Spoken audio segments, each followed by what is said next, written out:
Shalom rekan pemuda, kembali lagi di SBP on the Weekend. Hari ini tanggal 13 April 2024 bersama saya Audrey.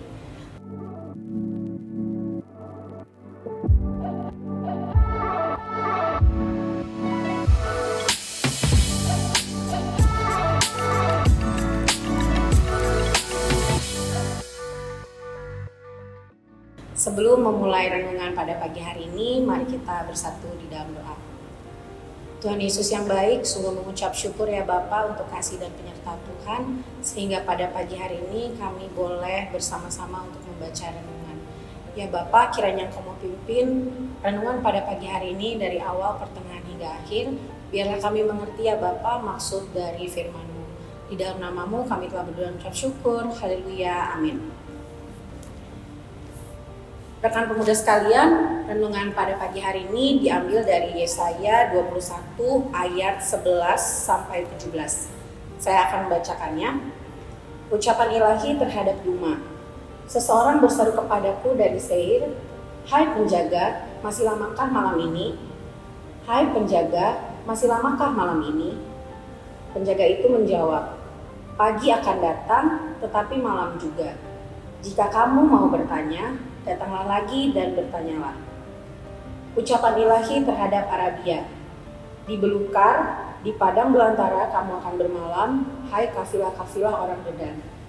Hai penduduk tanah Tema, keluarlah, bawalah air kepada orang yang haus, pergilah, sambutlah orang pelarian dengan roti. Sebab mereka melarikan diri dari pedang, ya dari pedang yang terhunus, dari busur yang dilentur, dan dari kedahsyatan peperangan. Sebab beginilah firman Tuhan kepadaku, dalam waktu setahun lagi, sama seperti hari-hari prajurit upahan, segala kemuliaan Kedar akan habis. Dari antara pemanah-pemanah yang gagah perkasa dari Bani Kedar, akan tersisa sejumlah kecil saja, sebab Tuhan, Allah Israel, telah mengatakannya. Renungan di SBP pada pagi hari ini berjudul Malam yang Menegangkan. Malam masih panjang kawan, begitu pernyataan seorang pemuda saat seorang temannya pamit untuk pulang. Ungkapan malam masih panjang mempunyai makna bahwa waktu tidak akan cepat berlalu hingga bisa dihabiskan untuk bersenang-senang. Bagi orang-orang yang suka dengan dunia malam, mereka berpikir kenikmatan duniawi di malam hari dapat menghibur hati dan pikiran mereka dari persoalan-persoalan hidup. Padahal, ada banyak hal yang menggoda manusia untuk jatuh ke dalam dosa pada malam hari. Renungan pagi ini berbicara tentang tindakan Tuhan bagi bangsa-bangsa di sekitar Israel. Bangsa Duma, bangsa Kedar, dan bangsa Tema adalah 3 bangsa yang akan merasakan tindakan Tuhan. Bagian paling menegangkan adalah Tuhan bertindak pada malam hari untuk menyerang bangsa-bangsa itu. Umumnya, manusia beristirahat pada malam hari. Tetapi sebaliknya, penduduk dari 3 bangsa ini tidak dapat tidur tenang di malam hari. Ancaman akan serangan datang tiap malam hari. Tuhan membuat hidup mereka berada dalam perasaan tidak tenang dan tidak nyaman.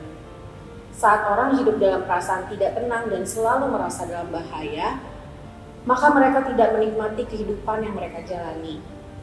Waktu istirahat mereka terbuang untuk hidup dalam ketakutan, sedangkan pada pagi sampai sore hari.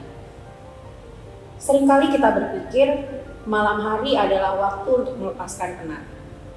Itu tidak salah, tetapi yang menjadi masalah adalah saat kita memakai malam hari untuk melakukan hal-hal yang tidak berkenan bagi Tuhan. Itu memancing kemarahan Tuhan. Karena itu Tuhan telah memberikan malam hari untuk istirahat, maka mari kita menggunakan waktu dengan bijak. Pagi hari kita mulai dengan berdoa dan bekerja, lalu malam hari kita tutup dengan berdoa dan beristirahat. Rekan-rekan pemuda, melalui pembacaan renungan pada pagi hari ini, kita mau sama-sama belajar beberapa hal. Yang pertama adalah latar belakang kitab Yesaya.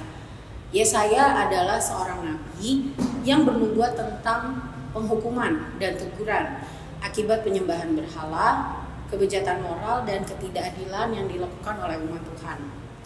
Di kitab ini juga umat Tuhan diingatkan tentang pentingnya ketaatan pada kehendak Tuhan. Dalam pasal 21, Yesaya bernubuat kepada bangsa-bangsa mengenai dosa dan hukuman Allah yang akan datang. Perikop ini merupakan ucapan ilahi atau nubuatan tentang penaklukan Duma dan Arabia oleh bangsa Asyur. Pada ayat 11 sampai 12 ada kata yang menarik yang perlu kita simak, yaitu disebutkan malam hari pada ayat 11 dan pagi hari pada ayat 12. Malam menggambarkan tantangan atau penderitaan atau hidup dalam kegelapan dosa. Sedangkan pada ayat 12 disebutkan pagi yang akan datang, yaitu gambaran mengenai keselamatan, harapan baru, dan kelepasan. Ayat 11 dan 12 mengingatkan kita bahwa pagi dan malam adalah waktu yang dijalani setiap manusia. Dari gambaran ini mau mengingatkan bahwa tantangan, penderitaan, dan harapan akan menjadi bagian dari kehidupan dari setiap manusia. Tetapi di balik dua hal yang bertentangan tadi, Nabi Yesaya memberitakan bahwa suasana atau keadaan yang dialami sangat bergantung pada sikap hidup manusia. Sedangkan ayat 13 sampai 17 mengingatkan kita bahwa setiap pilihan yang diambil manusia maka ada tindakan Allah, baik itu berkat maupun hukuman. Jika kita memilih keselamatan atau harapan yang disimbolkan dengan pagi, maka tindakan yang harus dilakukan adalah dengan mencari Tuhan dan beriman kepadanya. Tuhan akan menyertai dan memimpin setiap orang yang berkeinginan untuk mengakhiri hidup dalam kegelapan dosa. Kita bisa memilih mau melakukan yang mana, hidup seturut dengan kehendak Tuhan atau hidup dalam kegelapan malam atau kegelapan dosa, seperti yang digambarkan oleh Nabi Yesaya. Dalam perenungan ini kita diajak untuk mengerti realitas di bawah kuasa dosa. Ada banyak hal, salah satunya adalah dengan tidak menggunakan waktu dengan baik dan melakukan hal-hal yang tidak berkenan bagi Tuhan. Oleh karena itu, kita seharusnya mencari Tuhan dan bertobat, serta taat dan setia dan bergantung kepadanya sepanjang hidup kita. Rekan-rekan, sekian renungan pada pagi hari ini. Untuk menutupnya, mari kita bersatu di dalam doa.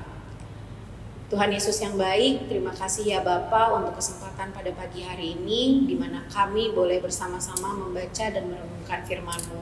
Berkati ya Bapa, kiranya kami boleh menggunakan waktu-waktu kami dengan baik ya Bapa. Terima kasih Tuhan Yesus untuk perenungan pada pagi hari ini. Biarlah kami bukan hanya membacanya, tapi kami juga melakukannya dalam hidup kami sehari-hari. Terima kasih Tuhan Yesus, di dalam nama-Mu kami telah berdoa, amin. Sekian renungan pada pagi hari ini, sampai jumpa di SBP on the Weekend episode selanjutnya. Tuhan Yesus memberkati. Halo Gapers, kalian tahu nggak kalau Sabda Bina Pemuda Digital bisa dengan mudah didapatkan dengan mendownload Google Books di Google Play untuk pengguna Android. Dan untuk kalian yang menggunakan iOS, bisa membuka Google Play di browser untuk membeli serta mendownload Google Books di App Store. Gampang banget kan caranya? Cus, langsung aja di-download ya!